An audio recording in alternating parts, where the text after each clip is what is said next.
orang dai atau penceramah bernama Buya Yahya ini. Jadi kalau kita kalau kita kaitkan dengan adanya kelompok imigran dari Yaman yang katanya datang ke Nusantara itu cuma untuk mencari makan, ya memang faktanya demikian. Jadi dia itu dulunya itu dibawa oleh Belanda, kemudian membantu Belanda membela Belanda, ya intinya untuk mencari penghidupan. Bahkan sandal saja juga bisa digunakan untuk mencari penghidupan. Sandalnya Kanjeng Nabi, kemudian ditaruh di situ, kemudian jika ada orang masuk bayar sekian. Ini kan mencari uang, padahal itu sandalnya sandal palsu. Kalau sandal Kanjeng Nabi masih utuh dan bagus seperti ini, padahal Kanjeng Nabi sudah wafat ratusan tahun yang lalu. Bagaimana menurut Anda? Apakah Anda itu sepakat dengan apa yang dilakukan oleh Buya Yahya ini? Jadi kita itu tidak benci atau tidak sentimen, tapi kita cuma mengkritik. Assalamualaikum warahmatullahi wabarakatuh. Para pemirsa, ketika kebenaran itu sudah bergulir, maka kebatilan itu tunggu atau menunggu nasibnya atau menunggu gilirannya. Itu yang disebut dalam firman Allah, wa qul ja'al haqqu wa zahaqal batil innal batila kana zahuqa. Katakan wahai Muhammad, kalau kebenaran itu sudah datang, kebatilan itu mesti minggir. Kebatilan itu pasti akan hancur.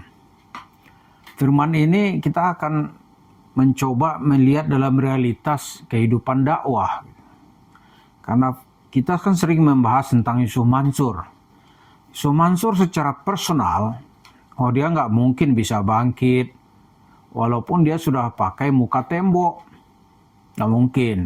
Dia mau dekat kemana gitu, nggak mudah itu. Karena orang sudah tahu siapa dia sesungguhnya. Kemudian bagaimana dengan kiai-kiai yang berada, katakanlah di seputar Yusuf Mansur tadiannya. Kalau yang menyelamatkan diri, menyatakan sikap, biasanya itu akan ada kesempatan untuk selamat. Misalnya Abdullah Agim Nastiar di Bandung. Dia sudah nyatakan hati-hati dengan Yusuf Mansur. Begitu juga nanti yang lain-lain menyatakan sikapnya. Termasuk ya kayak di Pleret itu Agus Fuad bilang itu maling itu orang tuh. Itu udah cukup bagi masyarakat gitu. Tapi ada juga nanti yang nggak mau, dia nggak jelas sikapnya itu. Yang dinilai orang saat ini itu misalnya Buya Yahya dari pesantren Al-Bahjah di Cirebon. Itu bagaimana sikapnya tentang Yusuf Mansur? Dia nggak mau bersikap. Nggak mau dia bersikap. Karena itu sekarang dia kena giliran itu. Dari mana-mana sekarang mulai menghadap ke dia. Gitu. Ini di mana posisinya? Tidak saja dalam soal Yusuf Mansur, tetapi ada soal-soal lain. Gitu. Soal lain itu apa? Saya lihat kemarin itu ada di YouTube ya. Itu Buya Yahya baru menerima gelar doktor atau dia baru diwisuda meraih gelar doktor. Kita nggak tahu dalam bidang apa gitu. Tapi dalam sebuah perperangan ini itu tidak merubah peta atau jalannya pertempuran gitu. Nggak merubah. Yang merubah itulah sikap dan posisinya ada di mana gitu. Nah sekarang karena dia bersama Yusuf Mansur ya mau tidak mau kita terpaksa agak nyenggol-nyenggol gitu. Bukan hanya kita, karena ada posisi lain yang juga dia dianggap bermasalah. Apa misalnya? Dari pergerakan Wali Songo Laskar Sabilillah itu, di Cirebon ini gencar Buya ini dihantam gitu. Apa masalahnya? Masalahnya itu adalah dia nggak jelas sikapnya dari mana gitu. Misalnya ya, apakah orang bertanya ini di pengajiannya, Buya bisa percaya nggak? Ada yang mengatakan bagih, kalau dalam bahasa kan bagih al-muqaddam, ya kan? Faqih al-muqaddam maksudnya muqaddam yang paling di depan. Itu mi'raj ke langit 70 kali dalam semalam. Benar nggak tuh Buya? Dia malah marah itu. Itu pertanyaan mengadu domba. Orang nanya benar nggak? Maka sikap yang nggak jelas itu dia dihantamin oleh kiai-kiai pribumi atau kiai-kiai Nusantara gitu. Yang tokoh utama itu ya Kiai Imaduddin Osman Al-Bantani, kemudian Kiai Abbas dari Cirebon. Wah itu pengikut kan banyak nih. Susah Buya itu. Masa menjawab itu dia nggak bisa. Benar nggak gitu. Dia nggak sanggup mengatakan itu tidak benar. Dia takut dimarahin Habib. Menyatakan itu benar ya dia berhadapan dengan kiai-kiai pribumi. Masa ada orang gitu yang ke langit yakzatan gitu ya kan, secara sadar itu fisiknya maksudnya semalam itu 70 kali. Nabi itu seumur hidup cuma sekali. Itu pun ada perdebatan gitu. Apakah itu fisiknya atau ruhnya gitu, ya kan? Itu Nabi. Ini bagian Muqaddam tuh kan dianggap sebagai tokoh itu di kalangan Habib. Walaupun dalam sejarah namanya nggak ada. Imam Syafi'i kan sezaman itu, nggak ada satu huruf pun yang diambil oleh Imam Syafi'i dari pendapat dia. Ada kawan-kawan yang sekolah di Yaman itu karena banyak kuburan yang mengatasnamakan Syekh Al-Muqaddam, itu ditanya orang, benar nggak Syekh Al-Muqaddam itu ke langit 70 kali dalam semalam secara sadar. Ada lagi mengatakan, benar nggak dari langit dia bisa menurunkan hujan susu.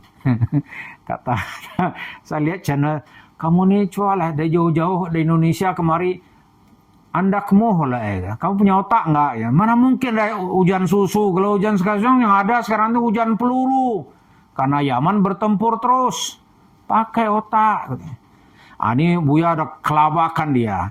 Akhirnya orang-orang bilang, loh kalau persoalan begitu aja takut menjawabnya, nanti kalau menyerahkan anak sekolah harus itu jadi apa itu anak-anaknya gitu.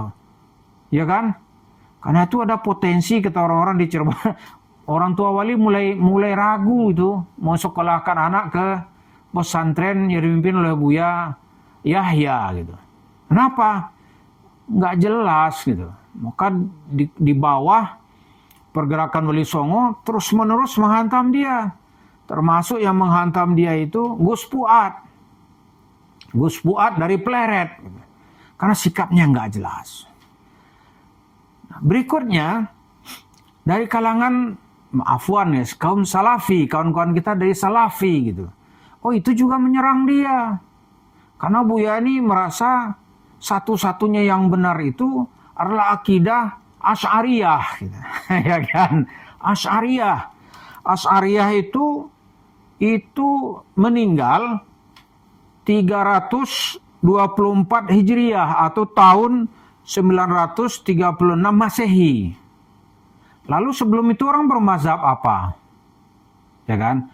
Imam Syafi'i itu meninggal itu tahun 204 Hijriah karena dia lahir tahun 150 ya. Ya akhir bulan Masehi kira-kira tahun 820 di Kairo. Jadi Imam Syafi'i lebih dulu. Di lebih 150 tahun kemudian atau 120 tahun kemudian baru datang Imam Abu Hasan Al-Asy'ari yang merumuskan tauhid yang dikenal dengan sifat 20. Buya ini juga menolak tuh, ada buku Abu Hasan Al-Asy'ari ini yang berjudul Al-Ibanah fi Usulid Diyanah. Wah, itu nggak ada itu buku itu gitu. Lalu persoalan logik kita yang berpikir sederhana nih, mungkin nggak orang yang lahir duluan lebih 100 tahun lalu mengikut orang belakangan gitu. Kalau orang yang lahir belakangan mengikut yang duluan itu wajar. Ini Buya ini juga kerepotan dia menjawab. Lalu akidah sahabat apa sampai Imam Syafi'i? Kalau Imam itu salah gitu. Kalau yang benar hanya Abu Hasan Al-Asy'ari dan Al-Maturidi gitu. Yang sebelumnya apa? Ini dia didebat hebat oleh kelompok ikhwan kita dari Salafi. Itu juga kerepotan. Nggak tuntas jawabannya. Kemudian bagaimana sikapnya terhadap Yusuf Mansur? Oh juga nggak ada, dia takut itu dihadapkan. Padahal kita hanya meminta dalil-dalilnya gitu. Akhirnya karena takut di sini, takut di sana. Sementara pada saat yang sama kata Kiai Murin Utsman, dia minta dana terus ke masyarakat. Iklan di sini, dijualah pondok pesantren mau dibangun di Cianjur misalnya kan. Jadi sekarang ini masyarakat sudah Nggak takut dia tuh. Masyarakat di era keterbukaan ini nggak ada orang-orang yang dianggap mempunyai keutamaan kalau ternyata posisinya nggak jelas. Nggak jelas. Nggak takut orang gitu. Termasuk, oh Buya, misalnya Buya atau seorang tokoh, kiai ini, kiai keramat. Tapi kalau bermasalah dengan masyarakat, masyarakat berani juga. Oh katanya dia punya keajaiban, orang nggak percaya ada keajaiban itu gitu. Nah sekarang cerita Yusuf Mansur, dia mau berlindung tuh mulai dihantamin tempat berlindungnya.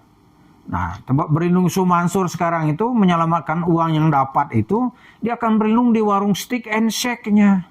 Itu pun dikejar orang terus.